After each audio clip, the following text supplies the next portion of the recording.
কোনো প্রকার পূর্ব অভিজ্ঞতা ছাড়াই জাভাস্ক্রিপ্ট ও jQuery দিয়ে আপনি কিভাবে এইরকম একটা গেম তৈরি করতে পারেন তা দেখানো হবে এই লেকচারে। এছাড়াও এই কোর্স থেকে আপনি কিভাবে আকর্ষণীয় পুরস্কার ও সার্টিফিকেট অর্জন করতে পারেন। কোনো একটা ওয়েবসাইট তৈরি করার জন্য আমরা স্টার্ট মেনুতে গিয়ে নোটপ্যাড ওপেন করি এবং আজকে আমরা শিখব হচ্ছে জাভাস্ক্রিপ্ট। এবং জাভাস্ক্রিপ্ট যেহেতু একটা স্ক্রিপ্টিং ল্যাঙ্গুয়েজ, এটা ট্যাগটাও শুরু হয় স্ক্রিপ্ট দিয়ে, শেষও হয় হচ্ছে স্ক্রিপ্ট দিয়ে। এবং ধরুন আপনি কাউকে সতর্ক করতে চান, আপনি লিখেন অ্যালার্ট, তারপরে এই প্রথম ব্র্যাকেটটা দুইবার দেন, এর ভিতরে আপনি ডাবল কোট দিয়ে জিজ্ঞেস করেন যে তোর খবর আছে এবং এটা সেমিকোলন দিয়ে নেন। তারপরে এটাকে আমরা ওয়েবসাইট হিসেবে সেভ করব। যেহেতু ওয়েবসাইট বানাবো, ঠিক করলাম অল ফাইলস, নাম দিলাম js.html এবং সেভ করে ফেললাম। যেখানে সেভ করলাম সেখান থেকে যদি আমরা ওপেন করি, দেখেন তোর খবর আছে, এই জিনিসটা চলে আসলো। আপনি যদি কোনো একটা জিনিস কারো কাছ থেকে কনফার্ম হইতে চান, নিশ্চিত হইতে চান, তাহলে আপনি লিখেন হচ্ছে কনফার্ম এবং একইভাবে প্রথম ব্র্যাকেটের মাঝখানে ডাবল কোটেশন দিয়ে আপনি লেখেন যে আর ইউ কুদরত এবং শেষে একটা সেমিকোলন দিয়ে নিলেন। সেভ করলাম। এখানে এসে যদি আমরা রিফ্রেশ দেই, দেখলাম আর ইউ কুদরত, তার মানে সে বলতে পারে ওকে আমি কুদরত, আবার বলতে পারে ক্যান্সেল না আমি কুদরত না। তার এই অ্যান্সারটা হচ্ছে ভেরি করতে পারে। এই যে ভেরি করতে পারে এটাকে বলে হচ্ছে ভেরিয়েবল। ভেরিয়েবল ওয়ার্ডটা শুরু হয় ভার দিয়ে, সো এটা একটা নাম দিতে হবে। আমরা নাম দিলাম ইজ কুদরত ইকুয়ালস টু এই কনফার্ম এই জিনিসটা, অর্থাৎ সে যে অ্যান্সারটা দিবে সেটা ইজ কুদরতের মধ্যে আমরা সংরক্ষণ করে রাখবো। এবং এটাকে চাইলে আমরা ব্যবহার করব কিভাবে, যে ইফ সে যদি কুদরত হয়, অর্থাৎ ইফ ইজ কুদরত, তাহলে আমরা একটা কাজ করব, সেটা হচ্ছে কি তাকে সতর্ক করে দিব যে এখানে ডাবল কোটের মধ্যে যে খাইছি তোরে। তাই এটাকে সেমিকোলন দিলাম, সেভ করলাম। এখানে এসে আমরা হচ্ছে রিফ্রেশ করলাম আর ইউ কুদরত, সে ওকে বলল যে খাইছি তোরে। কিন্তু এখানে এসে যদি আমরা সে বলে যে সে কুদরত না, তাহলে কিছুই দেখাচ্ছে না। সেখানে আমরা যদি কিছু একটা লিখি যে ইফ কুদরত হলে তো এটা কাজ করবে, এটা যদি কুদরত না হয় অথবা অন্য কিছু হয় অর্থাৎ এলস, তাহলে আমরা কি করব, আমরা আরেকটা সতর্ক দিব অ্যালার্ট, যে হচ্ছে তুই ক্যাডা এবং সেমিকোলন দিয়ে দিলাম। সেভ করলাম। এখানে রিফ্রেশ দিলাম, সে বলল যে সে কুদরত না, আমরা দেখালাম যে তুই ক্যাডা। একটা পূর্ণাঙ্গ ওয়েবসাইটে আমরা কি লিখি, আমাদের একটা ট্যাগ থাকে হচ্ছে HTML, এটা হচ্ছে আসল ট্যাগ এবং তার শেষটা হয় HTML দিয়ে। এর দুইটা পার্ট থাকে, উপরের পার্টটাকে বলে হেড এবং এটা শেষও হয় হেড দিয়ে, নিচের পার্টটা থাকে হচ্ছে বডি এবং এটা শেষও হয় হচ্ছে স্ল্যাশ বডি দিয়ে। স্ক্রিপ্ট লেখার সবচেয়ে ভালো জায়গায় হচ্ছে এই যে বডিটা আছে তার একদম শেষের আগে। সো আমরা এখানে লিখলাম হচ্ছে স্ক্রিপ্ট এবং শেষও করলাম হচ্ছে স্ক্রিপ্ট দিয়ে এবং এখানে আমরা পরে কিছু একটা লিখব।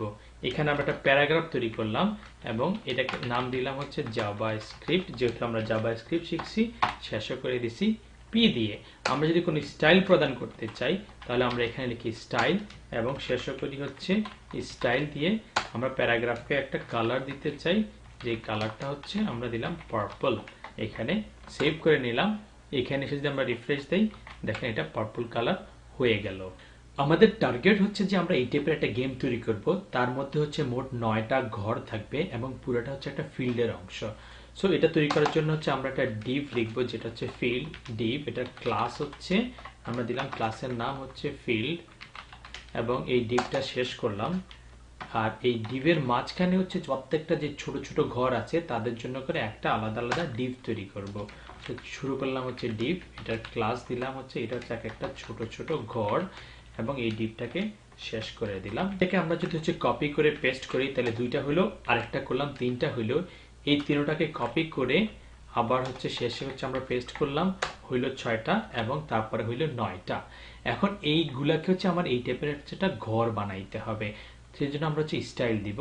এই কোন একটা ক্লাসকে স্টাইল দেওয়ার উপায় হচ্ছে ডট ঘর, আমরা এই ক্লাসের নাম লিখব, তারপরে এটার স্টাইল দিলাম যে এটার হচ্ছে উইডথ হবে সে 60 পিক্সেল এবং এটার হাইট হবে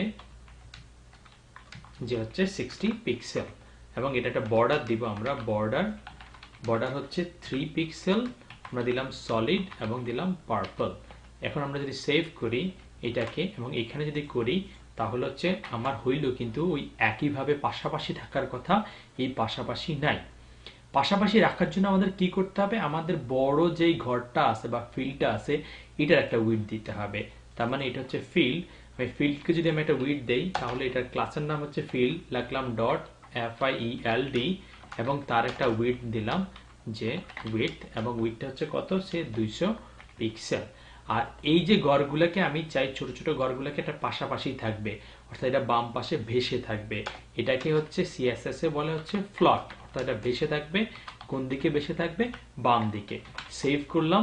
এখানে যদি এসে আমরা রিফ্রেশ করি তাহলে দেখেন এই যে এইরকম একটা ঘর কিন্তু হয়ে গেছে। এখন এইখানে সুবিধা হচ্ছে কি, এখানে আমি যদি ক্লিক করি একটা করে জিনিস তৈরি হচ্ছে, তার মানে এই ক্লিক করলে কিছু একটা হবে, এই কাজটা আমাদের করতে হবে।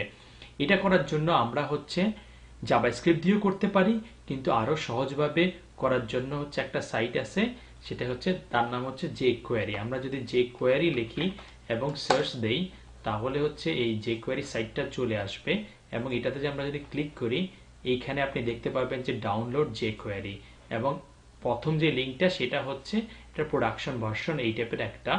এটাতে রাইট ক্লিক করে সেভ অ্যাজ এ ক্লিক করে আমরা যে জায়গায় আমাদের লেকচারটা আছে সেইখানে আমরা এটাকে সেভ করব।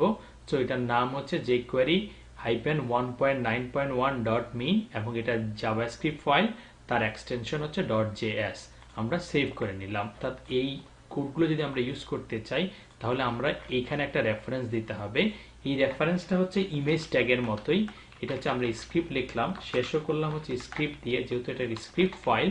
আর ইমেজ ট্যাগের মতো বলছি কারণ ইমেজ ট্যাগে একটা সোর্স ছিল src, এটারও সোর্স দিতে হবে। একই জায়গায় যেহেতু রেখেছি, এটার নামটা আমরা দেখেছিলাম jQuery -1.9.1 তারপর .me, এবং যেহেতু js ফাইল .js। jQueryটাকে ইউজ করা হয় CSS এর মতো বা স্টাইলের মতো। আপনি যেহেতু প্যারাগ্রাফকে p দিয়ে স্টাইল দিয়েছেন, ঘরগুলোকে হচ্ছে ক্লাস যেহেতু ডট ঘর দিয়ে দিয়েছেন, একইভাবে এটাকে দেয়া হয়। আপনি দেখুন এখানে হচ্ছে জাভাস্ক্রিপ্ট, এটা যদি আমরা চেঞ্জ করতে চাই তাহলে jQuery শুরু হয় $সাইন দিয়ে, একটা প্রথম ব্র্যাকেটের মাঝখানে আপনি ডাবল কোটেশন দিয়ে আপনি লিখতে পারেন p, এবং এর টেক্সট আপনি লিখলেন, লিখে আপনি এটাকে বললেন যে আপনি ডাবল কোটের মাঝখানে যে এটা হচ্ছে আপনার jQuery হয়ে যাবে, সেমিকোলন দিবেন। তার মানে এখানে যদি আপনি রিফ্রেশ করেন তাহলে কি হচ্ছে, আপনার উপরে যদিও ছিল জাভাস্ক্রিপ্ট লেখা কিন্তু তারপরও jQuery এটাকে পরিবর্তন করে দিয়েছে এই সহজভাবে। সো আমরা যদি এখন jQuery নিয়ে কাজ করতে চাই, এই যে গড়গুলোর উপর আমরা কোনো একটা ক্লিকের পরে কিছু একটা হবে, এইটা আমরা ইমপ্লিমেন্ট করতে চাই। ডলার এবং এই ডাবল কোটের মাঝখানে আমরা CSS এর মতো লিখলাম GHOR, এবং যখন আমরা ক্লিক করব কিছু একটা হইতে হবে, তার মানে এই যে ক্লিক লিখলাম, এখন কোন একটা কাজ করব, তার মানে এটা একটা ফাংশন বা কাজ, এবং তারপরে আমাদের এক জোড়া হচ্ছে ফার্স্ট ব্র্যাকেট দিতে হবে, এক জোড়া সেকেন্ড ব্র্যাকেট দিতে হবে, এবং তার ভিতরে আমরা লিখতে হবে যে এর ভিতরে আমরা কিছু একটা লিখলাম যে যেই ঘরটাতে আপনি ক্লিক করছেন, এখানে তো অনেকগুলো ঘর আছে, তার মধ্যে যেই ঘরটাতে আপনি ক্লিক করছেন সেই ঘরটার উপরে কিছু একটা করতে হবে। সেটা করার উপায় হচ্ছে আপনি $সাইন দিবেন এবং যে ঘরটার উপর করবেন তার মানে দিস, অর্থাৎ যেটার উপর আপনি ক্লিক করছেন সেইটা টেক্সট আমরা পরিবর্তন করে ফেলবো এইটার মতো করে। এবং কি পরিবর্তন করলাম, যে দিলাম হচ্ছে x লিখে দিবেন যেটাতে আপনি ক্লিক করবেন। সেভ করলাম। এখানে এসে যদি আমরা রিফ্রেশ করি, এটা যদি ক্লিক করেন x হয়ে গেল, এটা x হয়ে গেল, যেটাতে ক্লিক করেন সেটাই x হয়ে গেল। এখন এই xটাকে আমরা একটু বড় করতে চাই, সুতরাং আমরা এই ঘরের ভিতরে যে লেখাগুলো আছে তার ফন্ট সাইজটা আমরা চেঞ্জ করব। তার মানে ফন্ট সাইজ দিলাম, কতটুকু করব, সে 50 পিক্সেল করে দিলাম। আপনি কতগুলো ক্লিক করেছেন তার উপরে নির্ভর করবে যে কোন প্লেয়ারের খেলাটা আসবে। যেমন এইখানে আমরা যদি দেখি যে প্রথম প্লেয়ার x, দ্বিতীয় প্লেয়ার 0, তৃতীয় প্লেয়ার x, এরকম হচ্ছে, চতুর্থ প্লেয়ার আবার 0। এটা আপনার মনে রাখতে হবে যে কতগুলা ক্লিক হলো। সো এটা যদি মনে রাখার জন্য আমরা এখানে একটা ওই যে ভেরিয়েবল যেটা মান চেঞ্জ হইতে পারে সেটা দিলাম। এটা হচ্ছে ধরেন কাউন্ট করব, এবং খেলার শুরুতে এটার মান হবে 0, এবং তারপরে আপনি যতবার ক্লিক করবেন এই কাউন্টের ভ্যালুটা বাড়তে থাকবে। তার মানে কাউন্ট হবে কি, প্রত্যেকবার আপনি ক্লিক করলে কাউন্টের ভ্যালুটা, এই যে কাউন্টের ভ্যালুটা হবে আগের যেই ভ্যালু ছিল তার সাথে আমি 1 যোগ করে দিব। এবং এইটা যদি আমরা দেখাইতে চাই, যেহেতু এই ভেরিয়েবল যদি আমি দেখাইতে চাই তাহলে কোনো এই ডাবল কোটেশন দেয়া লাগবে না, আমি এখানে কাউন্ট লিখে সেভ করলাম। এখানে এসে যদি রিফ্রেশ করি যে এক, দ্বিতীয় ক্লিক করলাম, তৃতীয় ক্লিক করলাম, চতুর্থ, পঞ্চম, যেখানে যেটা করলাম সেটা দেখাচ্ছে। এখন আমাকে বুঝতে হবে যে যে যত নম্বর ক্লিকটা হয়েছে সেটা জোড় না বিজোড়।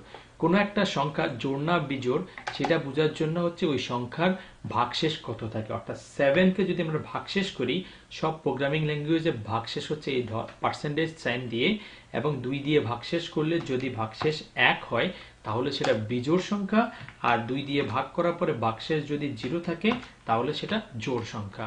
সো আমাদের এখানে বুঝতে হবে যে আপনি যতগুলো ক্লিক করেছেন সেই কাউন্টটা জোড় না বেজোড়। তার মানে ইফ যদি হচ্ছে এই কাউন্ট সংখ্যাটাকে আমরা 2 দিয়ে ভাগ করলে ভাগশেষ সমান সমান 0 হয় তাহলে এটা একটা জোড় সংখ্যা। তাহলে জোড় সংখ্যার জন্য আমরা কিছু একটা করব। ধরেন এই জিনিসটাকে আমরা কপি করে এইখানে আমরা বসাই দিলাম, এবং যদি আপনি জোড় সংখ্যক হয় তাহলে আমরা এই ডাবল কোটের মাঝখানে সেটাকে আমরা দিব হচ্ছে 0। আর যদি এটা জোড় না হয় বেজোড় হয় তাহলে আমরা এলস এর মধ্যে আমরা এই জিনিসটাকে আমরা কেটে বসাই দিলাম এই জায়গার মধ্যে, এবং যদি আপনি ক্লিক করেন তাহলে সেটা এক্স হয়ে যাবে। এখানে এক্স বসাই দিলাম, সেভ করলাম। এইখানে এসে যদি আমরা রিফ্রেশ করি তাহলে আপনি যদি প্রথমে ক্লিক করেন এক্স, দ্বিতীয় ক্লিক করলেন 0, তৃতীয় ক্লিক করলেন এক্স, চতুর্থ ক্লিক করলেন 0, পঞ্চম ক্লিক করলেন এক্স হয়ে গেল। এত সহজেই জাভাস্ক্রিপ্ট jQuery দিয়ে কাজ করা যায়। জাভাস্ক্রিপ্ট সম্পর্কে যদি আপনি আরো জানতে চান বাংলায় সহজ টিউটোরিয়ালের মাধ্যমে, তাহলে চলে যান jhankarmahabub.com এ, এবং এখানে টিউটোরিয়ালে ক্লিক করলে আপনি দেখতে পাবেন জাভাস্ক্রিপ্ট পার্ট 1। সেখানে আপনি বাংলায় সহজেই জাভাস্ক্রিপ্ট শিখতে পারেন। আর বেসিক ডেভেলপমেন্ট কোর্স থেকে আপনি যদি সার্টিফিকেট ও আকর্ষণীয় পুরস্কার অর্জন করতে চান তাহলে আপনাকে অবশ্যই রেজিস্ট্রেশন করতে হবে কম্পিটিশনে 15 এপ্রিল বাংলাদেশ সময় 4:59 আগে। আর পরবর্তী লেকচারে প্রফেশনাল ওয়েব ডেভেলপার হওয়ার টপ সিক্রেট ফর্মুলাটা জানানো হবে। ভালো থাকবেন।